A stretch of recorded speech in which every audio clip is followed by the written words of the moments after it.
आम देश में महिला मानकर उन्नतिकरण पर सरकार विभिन्न प्रकार योजना आरंभ करिसेंती। जो योजना अधीन रे महिला माने सशक्त एवं स्वावलंबी होई परिछंती। परिवार प्रतिपोषण रे स्वामी मानकु सहाय्य मध्य करि पारुछंती। तेबे दर्शक बंधु आज आमे सेहि भली एक योजना विषय जानिबा। जो योजनार नाम हेउछि प्रधानमंत्री मातृ वंदना योजना। एही योजना अधीन रे सरकार महिला मानकर अकाउंट को सीधा सड़क 11,000 टंका देथांती। वर्तमान आपण भाबुथुबे एही 11,000 टंका सरकार काहेकि दियंती एवं एही योजना रे आपण माने किभली भाबरे शामिल हेबे। तेबे आसंतु आज आमे हमर ए वीडियो माध्यम रे जानिबा एही प्रधानमंत्री मातृ वंदना योजना कोन एवं आपण माने एही योजना अधीन रे किभली भाबरे 11,000 टंका पाई परिबे। प्रधानमंत्री मातृ वंदना योजना द्वारा महिला मानक अकाउंट को 11,000 टंका प्रदान करुछंती केंद्र सरकार।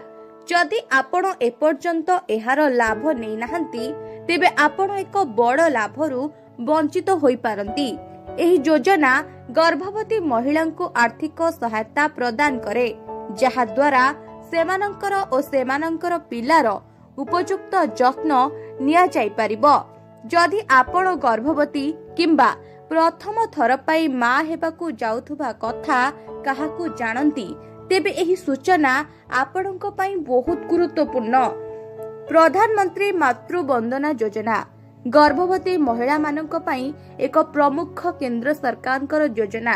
एहार उद्देश्य हेउछि गर्भावस्था ओ प्रसव समय रे आर्थिक सहायता प्रदान करी महिला मानकर स्वास्थ्य और पुष्टिसार और शिशु को सुदृढ़ करबा, जहा द्वारा मां और शिशु उभयंकर स्वास्थ्य सुनिश्चित होई परिबो।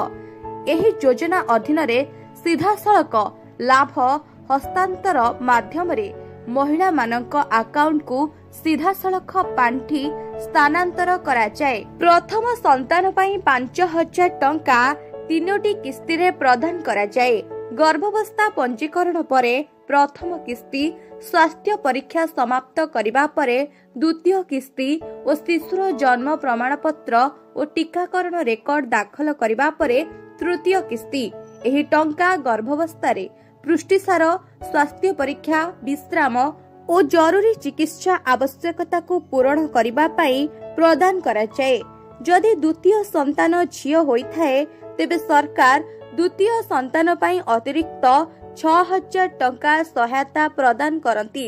एहा मोट परिमाण 11,000 को पहुंचाए। महिलांक बयस अति कम रे 19 बयस होइथिबा आवश्यक। पिलाटीर जन्मर 270 दिन मध्यरे आवेदन करिबाकू पड़िबो। जाति निर्विशेष रे समस्त योग्य महिला एही योजना पई योग्य। दिव्यांग महिला और आयुष्मान भारत हिताधिकारी मध्य एथिरे अंतर्भुक्त। एपर्यंत लक्ष लक्ष महिला उपकृत होई सारिछंती। तेबे दर्शक बंधु आपण आजरो ही वीडियो माध्यम रे जानिले प्रधानमंत्री मातृ वंदना योजना कोन एवं आपण एही योजना रे किभली भाबरे शामिल होई परिबे। एही योजना गर्भवती महिला मानक पई एक सुंदर योजना। एही योजना माध्यम रे परिवार रे थिबा आर्थिक समस्या दूर होई थाए।